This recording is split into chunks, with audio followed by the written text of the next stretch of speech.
Ada ada 4 kunci sukses yang berhasil saya rangkum untuk sukses membuat sebuah toko online. Jadi definisi sukses ini saya jabarkan dulu. Sukses itu adalah yang penjualannya melalui Meta Ads dan dia menghasilkan profit. Jadi jadi itu ada empat, empat, empat kunci, teman-teman sekalian. Yang pertama itu adalah produk.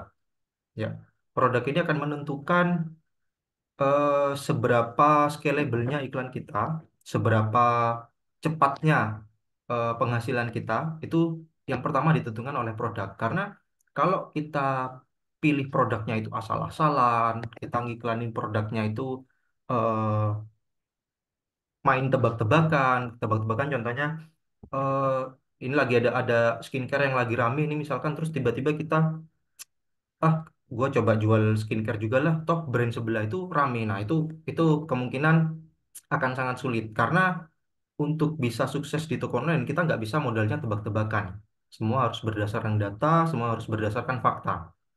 Oke, terus yang kedua itu adalah value dan offer, ya. Jadi kita tentukan dulu produknya apa. Setelah kita dapat produknya kita harus bisa merancang sebuah value dari produk tersebut. Nanti akan dibahas ya di slide berikutnya, akan dibahas lebih dalam nih tentang value. Nah, kemudian offer. Offer itu adalah penawaran. Penawaran itu meliputi harga, ya, meliputi produk itu sendiri. Terus mungkin kalau ada bonus-bonusnya apa saja, itu masuk ke dalam bagian penawaran. Nah, kebanyakan advertiser itu mereka hanya fokus pada produk aja. Mereka hanya fokus pada ini produk bagus, ya udah kita iklanin gitu. Nah, mungkin di awal-awal ya sebulan 2 bulan masih oke, tapi biasanya mulai masuk bulan ketiga itu mulai boncos teratur biasanya karena kebanyakan masih meremehkan offer, padahal offer itu yang akan dilihat oleh calon konsumen kita. Nah, terus yang ketiga copywriting landing page. Nah, kemarin saya sempat ikut nih webinar Jabis yang membahas tentang landing page, itu luar biasa itu karena memang benar-benar landing page itu sangat sangat-sangat dibutuhkan untuk kita bisa sukses menjual produk melalui online. Ya, karena kan kita sama konsumen itu kan kita nggak bertatap muka. Beda kalau kita jualannya offline ya, kita door to door gitu, kita bertatap muka. Selama bertatap muka itu kita bisa membangun hubungan emosional yang intens dan cepat. Nah, kalau kita jualan online itu nggak bisa, Bapak Ibu. Untuk itu dibutuhkan landing page. Landing page itu untuk membangun emosi emosi kita dengan pelanggan kita.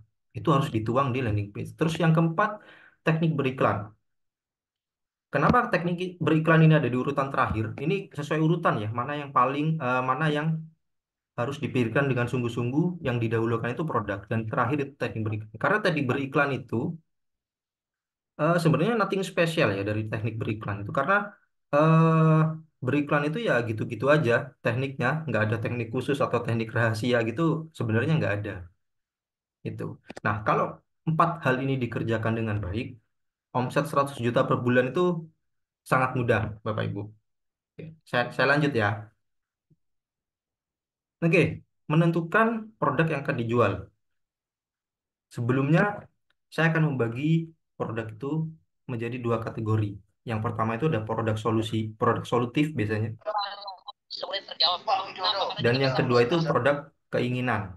Nah, produk solusi itu biasanya produk-produk yang memberikan solutif kayak herbal, terus produk-produk yang dikonsumsi secara berkelanjutan, kayak misalkan orang ada user nih, dia punya kendala, punya masalah flek hitam, nah kita jual krim untuk flek hitam, itu produk solusi teman-teman. Terus yang ketiga ada juga bermacam-macam produk rumah tangga ya, kayak kayak contohnya anti rayap, itu kan produk-produk solusi sebenarnya. Karena ada masalah di sana yang kemudian kita siapin solusinya, itu produk solusi. Nah, terus kemudian ada juga produk yang sifatnya produk keinginan, yang sebenarnya orang itu nggak butuh, tapi ketika kita tawarin orang itu mau beli. Contohnya fashion, ya, kayak baju, jaket, gamis itu merupakan produk keinginan biasanya. Dia masuknya ke kategori produk keinginan. Mungkin Bapak Ibu lagi nggak butuh nih topi. Tapi ketika lewat iklan topi atau ketika lewat iklan sepatu misalkan, Bapak Ibu suka dengan desainnya, suka dengan kualitasnya, bisa jadi Bapak Ibu beli saat itu juga. Nah, itu masuk ke kategori produk-produk yang keinginan. Nah, mainan anak itu juga produk keinginan tuh. Terus ada juga aksesoris kendaraan. Saya ada teman ya yang dia itu jual aksesoris kendaraan itu ini kayak sarung jok gitu. Oh, itu omsetnya luar biasa itu dijual lewat online. Itu adalah produk-produk keinginan. Padahal sebenarnya jok jok motor meskipun nggak disarungin pun nggak ada masalah. Tapi ketika mereka kena iklan, kena penawaran, kena value-nya, mereka jadi beli. Tuh, nah ini harus kita pahami dulu karena dua dua produk ini cara mainnya berbeda. Kita jual produk solusi sama produk keinginan itu berbeda cara mainnya, ya. Menentukan value-nya itu berbeda, merancang toko kita dari A sampai Z itu sangat jauh berbeda, Bapak Ibu. Nah, yang unik dari produk itu ya, dari produk yang kita jual, yang akhirnya nanti kita jual ke konsumen itu adalah market itu nggak peduli Anda jualan apa. Mereka hanya peduli kalau saya beli produk Anda, saya jadi apa. Kebanyakan dari kita itu saat jualan, ya, itu kita fokusnya produk terus. Yang kita ceritain produknya, yang kita bahas di landing page kita itu produknya. Ah, ini produk ini terbuat dari tanaman herbal yang diambil dari hutan Amazon. Nah, market tuh nggak peduli, Bapak Ibu. Market itu tidak peduli kita jualan apa. Ini yang penting. Mau mau produk solutif, mau produk keinginan, ya, berangkatnya, mindsetnya itu adalah dari sini. Untuk kita bisa merancang produk kita dengan baik. Yaitu, market itu tidak akan pernah peduli dengan produk kita. Itu kuncinya. Jadi kalau kalau selama sampai detik ini, Bapak Ibu jualan, cuman ngomongin tentang produk, nah ya siap-siap aja. Siap-siap iklannya boncos, iklannya nggak menghasilkan konversi, leadnya suka tiba-tiba ngilang.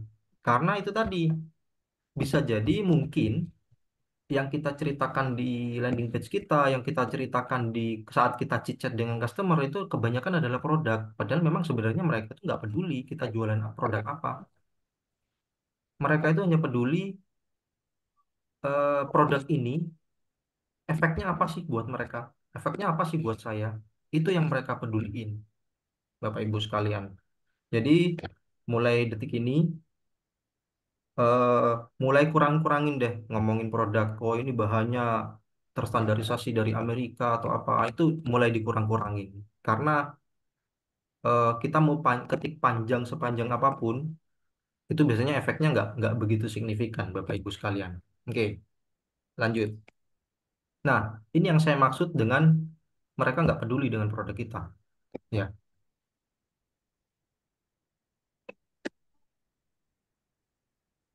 yang pertama, kita nggak beli shampoo kok. Kita itu sebenarnya beli pembersih rambut yang nggak bikin lepek. Kita itu sebenarnya beli pembersih rambut yang untuk ngilangin ketombe. Kita masa beli shampoo-nya? Apakah selama ini, Bapak Ibu sekalian, ketika beli shampoo, Bapak Ibu lihat komposisinya? Kan nggak. Pasti Bapak Ibu lihatnya, oh ini shampoo untuk ketombe, oh ini shampoo untuk rambut lepek, oh ini untuk yang rambut bercabang, oh ini untuk rambut yang mudah patah. Dan saya yakin apapun samponya untuk dari sekian banyak varian yang ada di pasaran, saya yakin isinya itu bahannya itu pasti semua sama. Yang membedakan adalah value mereka. Ada sampo yang untuk ketombe, ya. Ada sampo yang untuk rambut lepek, ada yang untuk rambut bercabang. Ada sampo yang dikhususkan untuk pengguna hijab, sunsilk hijab, kita tahu. Nah, itu adalah value yang mereka buat untuk produk mereka. Mereka nggak pernah ngomongin sampo yang untuk rambut lepek komposisinya ini itu nggak ada. Ya. Yang kedua, orang itu nggak beli obat tidur sebenarnya. Mereka ada membeli tidur tidur nyenyak sepulas bayi. Nah, ini yang harusnya menjadi menjadi poin penting yang harus kita pikirkan, Bapak Ibu sekalian. Yang harus kita pikirkan dalam eh, iklan kita, dalam landing page kita. Kita nggak bisa kalau cuma ngomongin produk, kita ngomongin hanya sekedar manfaat, itu nggak bisa. Nah, jadi kita mulai harus bisa berpikir lebih dalam tentang produk yang kita jual, itu value-nya apa sih? Karena value itu nggak eh, value itu lebih lebih dalam lagi dibanding manfaat. Kalau manfaat ya apa sih manfaatnya obat tidur ya buat buat bikin kita cepat tidur gitu kan. Kalau cuman sekedar kita hanya menulis sekedar itu aja ya biasanya konversinya itu sangat kecil sekali, nggak sesuai harapan. Nah, yang ketiga, produk keinginan, jaket. Ya, orang itu sebenarnya nggak beli jaketnya. Kadang itu mereka beli desainnya, kadang mereka beli motifnya, kadang mereka beli jaket karena bahannya. Ada jaket nih yang anti anti matahari. Bahkan kemarin saya lihat tuh ya di TikTok itu ada jaket yang ber SPF. Itu saya baru tahu itu karena SPF itu selama ini yang saya tahu itu adalah fitur dari sunscreen atau skincare. Itu biasanya mengandung SPF sekian. Nah, kemarin saya lihat di TikTok itu ada orang jual jaket itu katanya ber SPF. Nah, itu adalah sebuah value sebenarnya teman-teman. Sebuah value kalau Anda pakai jaket yang ber SPF ini, kulit Anda nggak akan belang, nggak akan gosong, nggak akan hitam. Nah, itu kan yang mereka jual sebenarnya. Padahal produknya ya cuma sekedar jaket aja. Tapi mereka nggak pernah ngomongin itu jaket ini terbuat dari bahan material yang diimpor langsung dari Jepang. Itu nggak pernah. Mereka yang mereka ceritakan adalah jaket ini ber SPF gitu. Nah, kita harusnya juga mulai berjualan dengan cara seperti itu. Kita udah sekarang ini bukan zamannya kita ceritain produk, bahannya, kita ceritain ini bahan diimpor dari mana, ini produk diimpor dari mana, itu sudah jauh. Itu zamannya sudah berubah. Behavior pengguna, behavior konsumen itu sudah berubah. Semakin ke sini perubahannya akan semakin cepat. Kalau kita nggak bisa beradaptasi dengan itu semua, ya kitanya yang ketinggalan gitu. Keempat, dari banyak sekian banyaknya produk AMDK ya, air minum dalam kemasan, itu kita sebenarnya selama ini kita nggak beli Aqua kok. Kita kan belinya pelepas dahaga gitu. Nah, itu yang menjadi poin penting pembahasan malam ini. Bahwa value itu kita berangkatnya bukan dari produk sebenarnya. Ya, orang bukan beli skincare, mereka beli penampilan awet muda, bebas keriput, kulit tampak 10 tahun lebih muda. Nah, harusnya ini yang menjadi copywriting saat kita menulis landing page, saat kita menawarkan sesuatu ke konsumen. Harusnya kita ceritain itunya. Bu, ibu kalau pakai skincare ABC ini, ya, itu ibu, muka ibu, keriput-keriputnya itu bakalan hilang. Nah, harusnya kita ceritanya di bagian itunya. Gitu. Karena kalau kita cerita, Bu, ini skincare ini mengandung madu loh, Bu. Nah, itu sudah nggak relevan. Mereka nggak peduli kok. Skincare-nya mau mengandung madu, mau mengandung apa. Mereka nggak peduli. Yang mereka pedulikan adalah produk ini bisa merubah saya dari apa menjadi apa. Itu poin pentingnya. Oke. Nah, yang berikutnya, setelah kita bisa merancang sebuah value, kita harus bisa membuat penawaran yang sulit ditolak. Nah, ini yang sering sering kali terabaikan, teman-teman semua. Ya, kita sekedar jualan, kita menjual sebuah produk melalui iklan ya, Facebook Ads, Instagram Ads, TikTok Ads, apapun platformnya. Kebanyakan kita menyepelekan di bagian penawarannya. Padahal ini penting. Penawaran itu menyangkut dengan harga. Harga itu adalah penawaran. Nah, harga itu ya bukan berarti kalau harganya murah semakin laris. Belum tentu. Belum tentu begitu. Coba Bapak Ibu ada produk, coba deh jual 10.000. Dengan harga jual 10.000 coba iklanin ke Facebook. Saya yakin nggak akan profit. Semakin murah, oh ya, mungkin paradigma kita selama ini lah kita kalau jualan murah pasti laris nih. Ya. Karena apa? Karena kita kita semua ini sekarang sudah menjadi korban dari marketplace. Marketplace itu kan sukanya banding-bandingkan harga ya. Toko A ini awalnya jual 10.000, toko B hadir jual 9.000, makin lama makin murah. Yang toko A nyenggol toko toko B, ya yang toko B semakin murahin, toko A nggak mau kalah dimurahin lagi. Nah, pada banding-bandingan harga. Padahal penawaran itu bukan seperti itu. Kalau kita masih berpikir kita jual produk murah, kita berpikirnya bakalan laris, wah, itu paradigma yang sangat salah. Itu pola pikir yang salah. Jadi jangan pernah berpikiran semakin murah sebuah produk itu semakin laris. Jangan pernah berpikiran seperti itu. Ya. Karena penawaran ini eh, kaitannya nanti dengan profit profit kita. Ada produk yang marginnya bisa sampai 10 kali lipat, 20 kali lipat dari harga kulak mereka, tapi penjualannya laris-laris saja kok. Nah, itu ada strateginya. Strategi membuat penawaran yang sulit ditolak. Ya. Karena sejatinya orang itu beli bukan karena produknya, mereka beli karena value dan penawaran yang masuk akal, bukan penawaran yang murah, bukan penawaran yang mahal, bukan penawaran yang sifatnya eksklusif. Wah, ini harga produknya 1 juta pasti bagus, enggak. Produk yang mahal pasti bagus, belum tentu juga. Bisa jadi kita dikibulin tuh sama penjualnya. Produk murah pasti laris, ya enggak juga, ya kan? Apakah semua yang murah pasti laris? Enggak juga, belum tentu.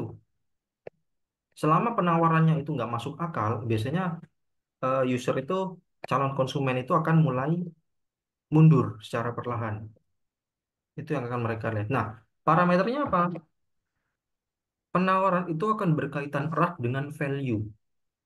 Oke, di bab sebelumnya kita udah bahas ini value, ya. Kita udah bahas masalah value. Nah, penawaran itu berkaitan erat dengan value-nya. Semakin mewah di bagian sini, di bagian value, semakin mewah value-nya, semakin masuk akal harganya, itu biasanya akan semakin laris. Nah, itu yang biasanya kita miss di sana. Kita nggak pikirin jualan kita itu sampai sedetail itu. Yang penting kita jualan mah, yang penting kita posting aja, yang penting kita iklanin, udahlah, ada lead ya udah kita layanin. Nah, nggak bisa seperti itu. Mungkin ya sebulan 2 bulan it's okay profit, tapi lama kelamaan boncos. Kan capek kalau begitu. Dan ketika boncos, ketika iklannya boncos, yang mengkhawatirkan adalah kita nggak tahu apa yang membuat iklan kita boncos. Nah, itu bahaya itu. Jadi kuncinya itu ada di sini. Ada di value dan offer dan penawaran. Nah, mereka ini harus klop, harus klik gitu. Nah, kunci membuat penawaran, ya, yang pertama, eh, teman-teman semua harus fokus terhadap target marketnya siapa. Saya kadang masih suka bingung ya, masih suka gatel aja ketika ada ada Hmm, seseorang nih datang tanya, dan tanya, Mas, ini kenapa ya produk saya kok kok susah banget laku. Begitu saya tanyain target marketnya siapa, ya semua orang, Mas. Nah, itu nggak bisa Bapak Ibu. Kalau sampai hari ini kita berpikiran produk yang kita jual itu targetnya adalah semua orang, oh, itu nggak bisa. Nggak semua orang itu akan beli hmm, produk kita. Kalau kalau kita berpikirnya semua orang itu akan beli produk kita, wah, kita semua mah pasti kaya dari dulu ya. Udah nggak perlu mikirin value, udah nggak perlu mikirin offer, udah, ya kan? Udah kita pikirin target market aja. Target market itu akan sangat menentukan. Karena target market itu eh, terklasifikasi ya teman-teman. Baik di online maupun di offline. Itu beda-beda. Ya. Orang usia 30 tahun dengan orang usia 40 tahun itu keinginannya sudah berbeda. Ya. Keinginannya berbeda, harapannya berbeda, masalahnya berbeda. Meskipun mereka punya masalah yang sama nih. Katakan saya usia 30 tahun punya masalah asam lambung. Nah, terus kemudian ada tetangga saya usia 40 tahun punya masalah yang sama, asam lambung misalkan. Nah, dua orang ini usia 30 dan 40 tahun, meskipun punya masalah yang sama, tapi preferensi mereka berbeda. Itu yang harus kita pahami. Daya beli mereka berbeda, kondisi keuangan mereka berbeda, betul kan? Mungkin yang usia 40 anaknya sudah dua, sudah tiga, punya kebutuhan yang lebih besar, sedangkan yang usia 30 anaknya baru satu, ya. Itu kan sudah berbeda. Penawarannya harus berbeda. Kita bikin penawarannya itu disesuaikan dengan target market. Begitu. Nah, kalau kita nggak fokus sama market kita siapa, kita ngasal bikin produk ya udah deh, yang penting saya profit nih, yang penting marginnya gede, yang penting saya untung. Nah, itu biasanya akan sulit diterima oleh market karena penawarannya aja nggak masuk akal gitu. Ya. Orang usia 30 dikasih produk, ya katakan oh produk asam lambung harganya 15.000, dia mikir pasti ini jangan-jangan produknya nggak berkualitas, 15.000. Ya, orang usia 40 tahun dengan yang punya 3 anak udah sekolah semua, bapak ibu jual obat asam lambung dijual ke dia harganya 1 juta, dia mikir pasti 1 juta mending buat bayar sekolah anak saya. Nah, seperti itu kurang lebih, teman-teman. Untuk masalah penawaran, kita nggak bisa penawaran itu ngasal. Itu harus disesuaikan dengan target market. Itu yang pertama. Terus yang kedua, pelajari pain and gain target market Anda. Balik lagi nih, target market lagi. Ya, ada pain, ada gain. Pain itu adalah eh, hal-hal pahit dari masalah tersebut. Kayak tadi asam lambung, apa sih hal-hal pahitnya? Nah, itu harus kita pelajari lebih dalam. Kita harus harus beneran masuk ke ranah orang-orang yang menderita asam lambung. Itu tugas kita sebenarnya. Saya dulu pernah eh, ada project ya, produknya itu untuk orang-orang diabetes. Yang saya lakukan di minggu pertama adalah nyari orang-orang diabetes.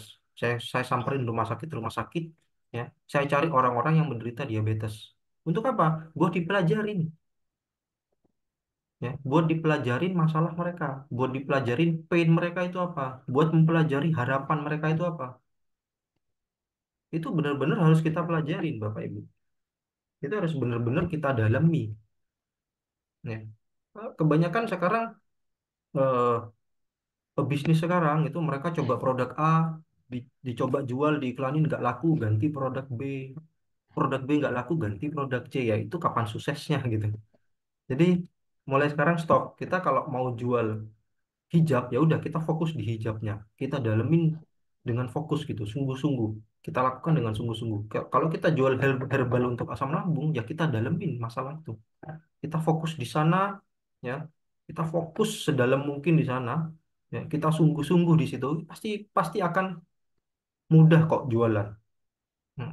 Terus yang ketiga, kunci membuat penawaran yang ketiga adalah banyak-banyakin ngomong tentang konsumennya, ya jangan ngomong tentang kitanya.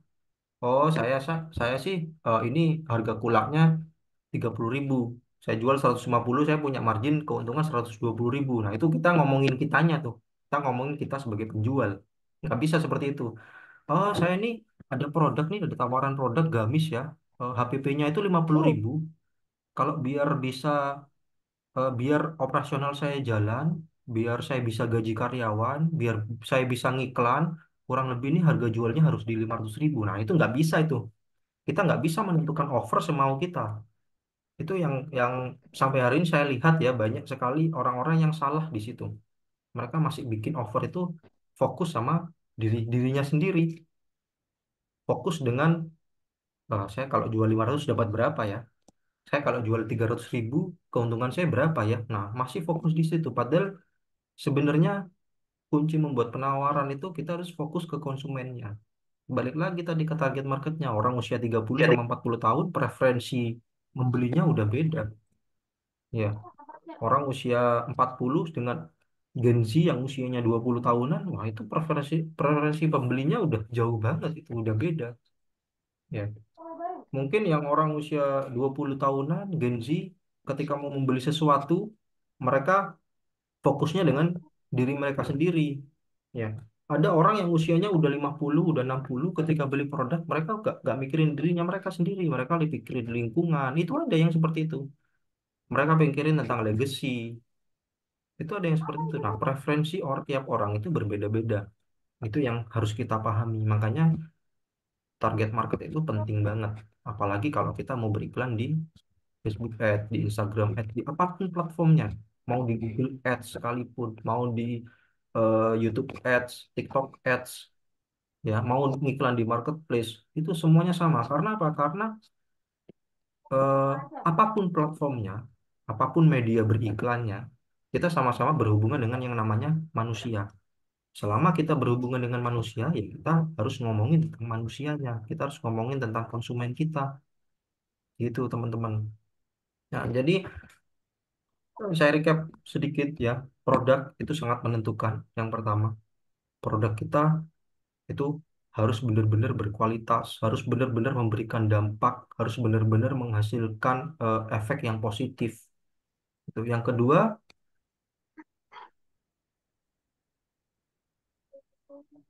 adalah value, ya. Yang kedua value, kita harus bisa membuat, kita harus bisa menyampaikan value produk ini dengan baik ke calon konsumen kita. Kita harus bisa membuat calon konsumen kita itu menangkap pesan dari value produk kita. Itu yang penting.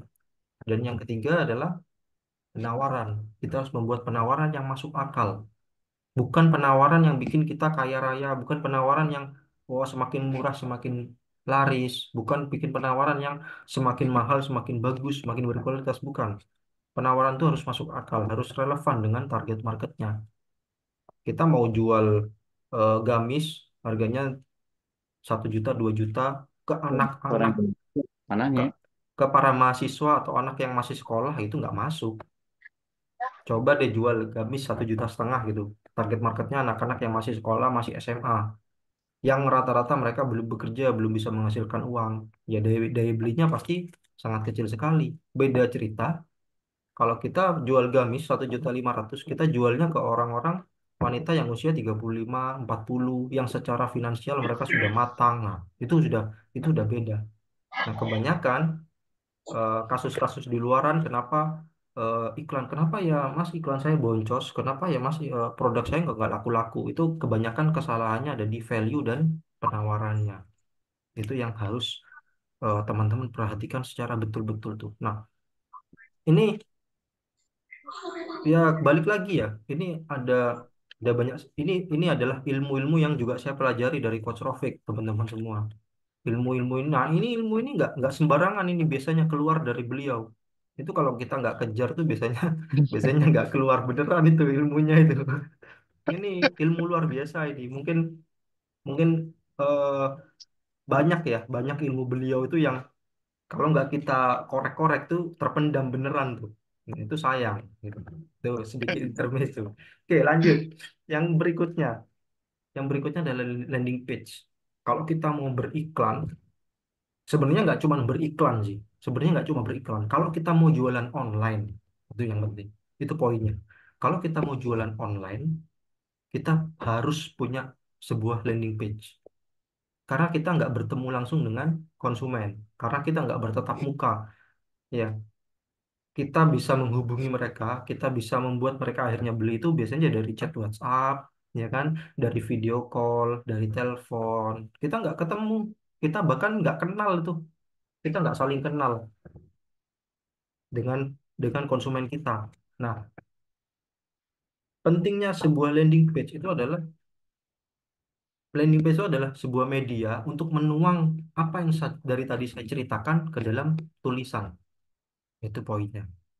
Karena kan kalau misalkan nih Bapak Ibu nih suatu hari ya kulineran, katakan kulineran nih sendirian, ketemu makanan bakso ya, rasanya enak, enak banget ya, bakso mercon rasanya enak, kuahnya pedes nampol, ibu suka, ya teman-teman suka tuh sama bakso tersebut, terus kemudian pengen ngereferensiin bakso tersebut ke keluarga atau saudara atau temen, ya. Kalau kita offline itu mah gampang, kita tinggal tinggal samperin ya teman kita, kita cerita aja kan, kemarin aku makan bakso tuh di situ, di Amang-Amang itu, baksonya enak, pedes, kuahnya nampol. Ya. Ini baksonya ukurannya jumbo, yang ketika dibelah itu dalamnya juga isi bakso lagi, plus sambel. Wah itu luar biasa mantapnya. Itu kalau jualan offline ya, kalau kita door to door, kalau kita nyamperin orang, kita nggak butuh landing page, nggak Pak Ibu. Kita sangat-sangat tidak butuh landing page karena ketika kita cerita ke lawan bicara kita, ketika kita cerita secara langsung ke konsumen kita, ketika kita menawarkan secara langsung, berhadapan, bertatap muka, itu eh, pasti akan ada emosi yang kita bangun di sana. Makanya kita nggak butuh landing page. Nah, sedangkan kalau online, ya kita di Jawa, katakan saya di Surabaya, punya konsumen di Papua, kan nggak mungkin bertatap muka. ya kan? Tapi saya harus bisa membuat si orang Papua itu beli. Nah, gimana caranya ya? Lewat landing page.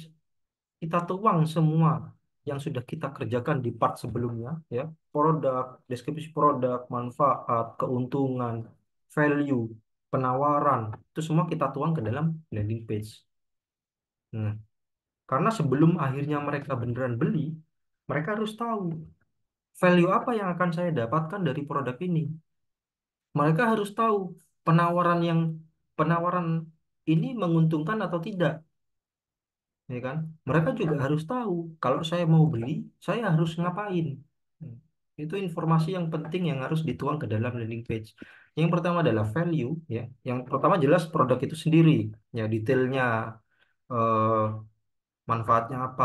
Ya, tapi nggak perlu terlalu detail kayak yang tadi ceritain, nggak perlu diceritain ini buat dari eh, teknologi Amerika gitu, nggak perlu.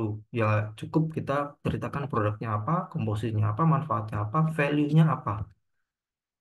Terus kemudian buat penawaran yang paling masuk akal buat mereka. Kalau konsumennya usia 40 ya dibuat untuk penawaran yang berfokus, menyasar orang-orang yang usianya 40. Gitu.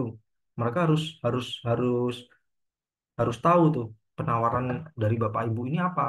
Nah, itu kalau kita nggak punya landing page ya susah jualannya. Ya. Bisa, apakah bisa? Kalau pertanyaannya, Mas, apakah bisa kita ngiklan tanpa landing page? Bisa, jawabannya bisa. Sangat-sangat bisa. Ya, dari iklan langsung ke WhatsApp itu bisa. Cuman biasanya eh, banyak ini, Bapak Ibu, banyak lead ya atau calon konsumen itu yang tiba-tiba menghilang, tiba-tiba kitanya di ghosting gitu. Tanya-tanya doang beli kagak, itu banyak tuh biasanya. Karena apa? Karena mereka nggak dapet feel-nya. Karena beda kalau pakai landing page. Kalau pakai landing page, kita bisa menuang emosi kita ke dalam tulisan itu, yang akhirnya ditangkap oleh calon konsumen, ya kan?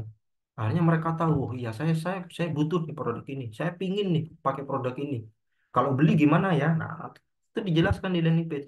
Untuk beli silahkan klik tombol di bawah, nanti ibu akan diarahkan ke WhatsApp, nanti akan dilayani oleh CS kita. Nah, itu kurang lebih seperti itulah isi dari landing page. Nah, yang terakhir adalah teknik beriklannya. Ya, ini sebenarnya nggak ada yang spesial nih dari teknik beriklannya, tapi saya akan spill sedikit teknik beriklan yang selama ini saya pakai. Itu adalah komposisinya itu nanti nanti eh, Bapak Ibu bisa belajar ini lebih dalam lagi, ya, bersama saya, bersama Coach Rofik juga, ya, lebih dalam lagi tentang ini karena ini teknis banget. Kalau kita mau jabarin di sini bisa bisa 10 jam ini selesainya. Jadi nanti ini kita bahas di lain waktu ya lebih dalam lagi. Tapi yang penting intinya adalah selama kita beriklan di Meta Ads itu kan komposisinya ada campaign, ada adset, dan ada ads ya. Campaign itu adalah iklan kita jenisnya apa. Kalau adset itu, kalau adset ini target marketnya siapa, ya. Ads-nya ini adalah konten iklan kita. Nah, biasanya saya pakai komposisi itu 114. Jadi satu campaign menyasar satu target market, satu target market. Karena kalau nggak kita nggak fokus ke satu target market itu biasanya eh, sulit. Biasanya eh, minimal itu biasanya impas iklan gitu. Makanya ini harus harus benar-benar spesifik sih. Bukan spesifik ini ya, harus harus benar-benar dipikirin gitu. Kita mau jualan gamis nih ke orang yang kayak gimana gitu. Orang yang usianya rentang berapa. Itu harus benar-benar dipikirin karena balik lagi preferensi mereka berbeda-beda. Terus dari satu target market itu kita buat 4 ads, ya. Nah, tekniknya mulailah dengan budget kecil yang di scaling secara bertahap. Jadi jangan biasanya biasanya ada orang, biasanya kita itu kan excited ya. Kita punya ada produk baru, kita ada ide baru yang mau kita jual gitu, biasanya kita excited tuh. Kita excited gimana caranya hari ini ngiklan besok kaya gitu. Jangan seperti itu. Jangan. Itu itu sangat gegabah sekali karena kita nggak tahu di luar di luar diri kita itu kondisinya seperti apa. Kita nggak pernah tahu. Ya. Apalagi kita ngomongin iklan Facebook Ad, kita nggak tahu market itu sekarang kondisinya gimana, ekonomi sekarang kondisinya gimana, kita nggak tahu. Makanya jangan asal digas aja. Oh sudah, kita beriklan sekarang hari ini budgetnya langsung 1 juta per hari, ya itu nggak bisa. Mulai aja dengan budget yang kecil, yang di scaling secara bertahap, dinaikin secara bertahap. Itu jauh lebih bagus, itu jauh lebih baik, teman-teman sekalian. Nah, yang ketiga, tentukan target market yang paling relevan dengan produknya. Nih, sekali lagi, balik lagi. Dari tadi saya nggak jauh-jauh pembahasannya ya. Value, penawaran, sama target market. Target marketnya harus benar-benar dipikirin. Ya, usianya berapa, minat mereka apa, mereka seringnya kumpulnya ada di mana, ya. Preferensi atau daya beli mereka seperti apa, ya. Apa sih keinginan orang-orang usia 20 tahun dengan keinginan orang-orang yang berusia 30 tahun aja, yang beda 10 tahun, itu udah beda, Bapak Ibu. Orang usia 20 tahun aktivitasnya apa? Rata-rata masih kuliah, masih masih mahasiswa, yang nggak kuliah biasanya baru pertama kali kerja, ya, baru merintis karir, itu mereka yang usia 20-an. Sedangkan orang yang usia 30-an rata-rata sudah menikah, punya anak satu, ya, udah mulai mikirin sekolah anak, udah mulai mikirin warisan apa yang perlu disiapin buat si anak. Nah, ini udah beda ini. Usia 20 dengan usia usia 30 itu sudah jauh gitu. Padahal secara umur mereka berbedanya hanya 10 tahun. Tapi dari behavior aja bedanya udah jauh. Ya. Mungkin orang yang anak-anak usia 20 tahunan mereka masih fokusnya senang-senang, ya, masih fokusnya cinta-cintaan, ya, masih fokusnya gimana caranya saya punya style yang bisa menarik perhatian wanita, ya. Mereka fokusnya gimana caranya itu si cewek itu suka sama saya, gimana caranya bos saya itu suka sama saya, itu yang mereka pikirin biasanya usia-usia 20 tahunan, ya kan. Usia 30 tahun, 30 tahun beda lagi deh. Ini gimana caranya anak saya bentar lagi tahun depan udah ke sekolah, ini harus harus ada sumber income baru, ya kan, ya kan.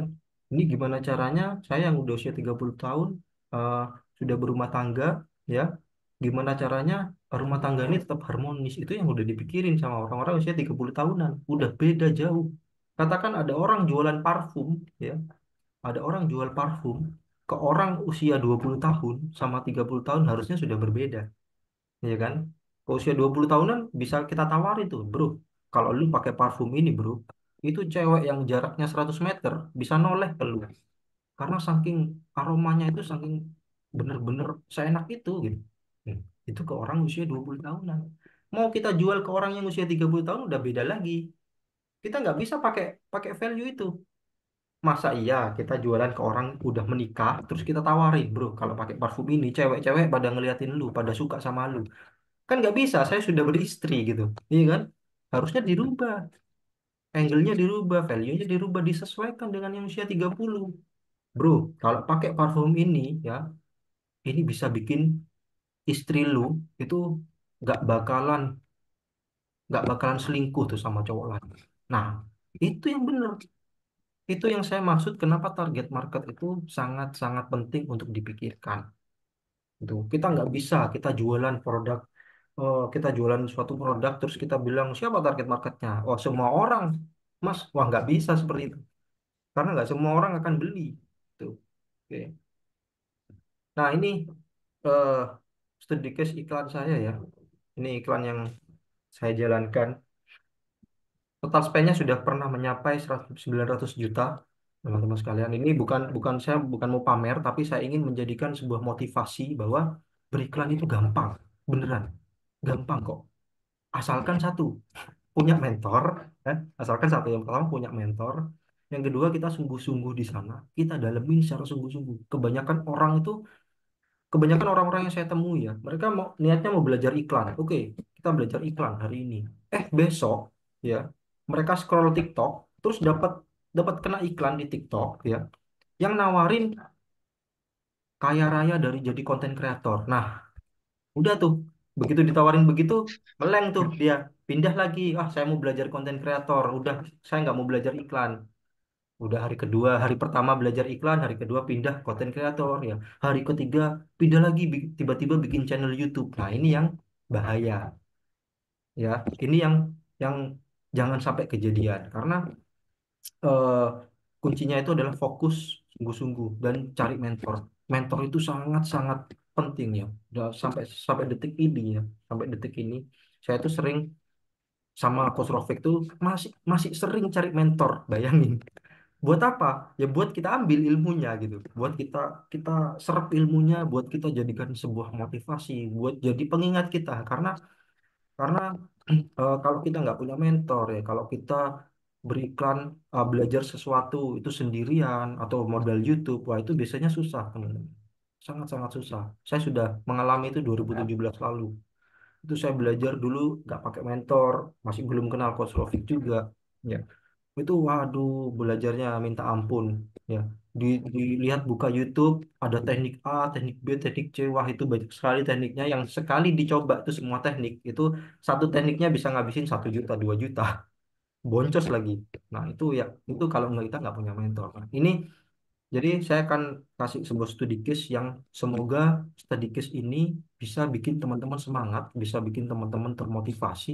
Yang ingin saya sampaikan adalah iklan itu mudah.